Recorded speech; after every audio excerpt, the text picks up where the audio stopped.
A pleasant day to everyone. Welcome to Science Made Easy by Teacher G. In today's episode, we're going to discuss ATP-ADP cycle.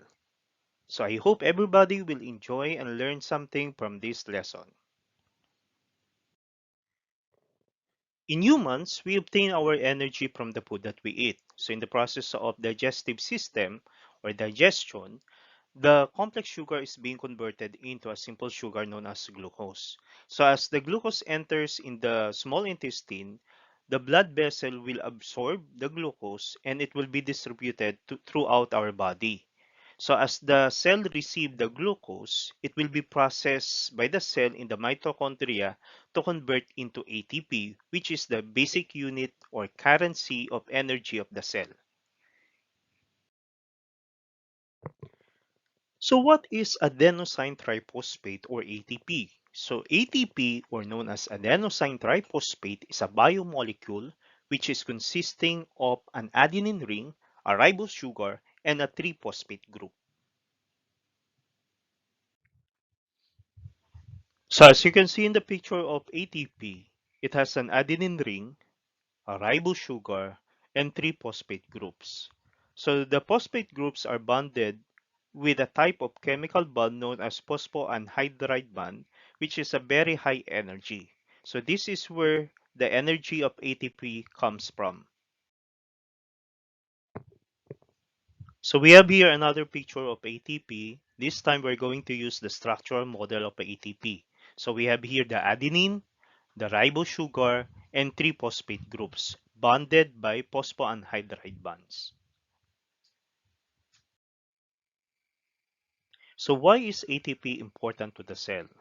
Basically, ATP is the main energy currency of the cell, meaning all the cell and organelles are using energy known as ATP. Without ATP, this cell and organelle will stop from its functioning. Aside from that, the ATP is useful in many cell processes such as glycolysis, photosynthesis, beta oxidation, anaerobic respiration, electron transport, and the synthesis of macromolecules such as DNA. Aside from ATP, we have also ADP found in the cell. So how is adenosine diphosphate or ADP different from adenosine triphosphate or ATP? So basically, there are two factors that make them different from each other. Number one, we have the structure. Number two, we have the amount of energy they possess.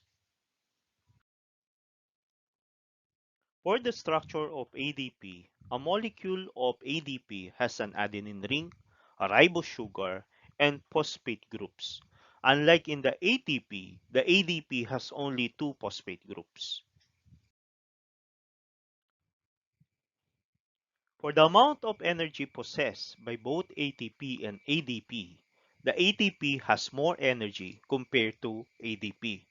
If we are to compare both ATP and ADP to a battery, as you can see in this picture, we could consider that ATP is a fully charged battery, while the ADP is partially charged battery.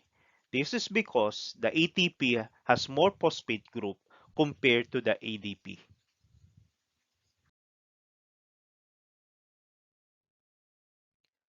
As the cells use ATP as a source of energy, the molecule of ATP is being converted into ADP. In the process, the ATP as it receives energy, it will be converted again into ATP. This process is known as ATP-ADP cycle. So what are the processes involved in the ATP-ADP cycle? First, the ATP will undergo hydrolysis, a process by which water molecule split another molecule. So in this case, the ATP. Okay, so in the hydrolysis of ATP, it will produce one molecule of ADP, one phosphate group, and the energy. Now, to convert ADP to ATP again, the ADP will undergo dehydration process. It is a process of removing of water. So after the ADP absorb energy, the phosphate will be added to the phosphate group of the ADP. The process of adding phosphate to the phosphate group of ADP is known as phosphorylation. In the process, it will produce ATP and water. Now, to point out the reactants as well as the products during hydrolysis and dehydration of both ATP and ADP, let us analyze the given chemical reaction. For the hydrolysis of ATP, the reactants are ATP and water, and it will produce ADP, phosphate, and energy. Now, for the dehydration process of ADP, the reactants are the ADP, phosphate, and energy, and it will produce ATP and water. In our previous slides, we have discussed the different processes involved in the ATP-ADP cycle. These processes are hydrolysis and dehydration.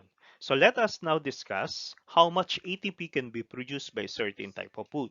The first type of food would be carbohydrates. So examples of carbohydrates are bread and rice.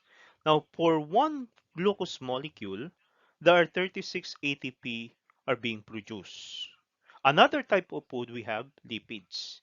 So example of lipids are oil and fats. There are 146 ATP molecule are being produced from a molecule of lipid known as triglyceride.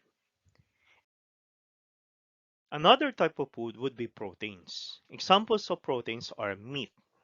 Now, the number of ATP produced by protein is lesser compared to carbohydrates and lipids. I hope you learned a lot from our discussion for today about the ATP ADP cycle. See you next time.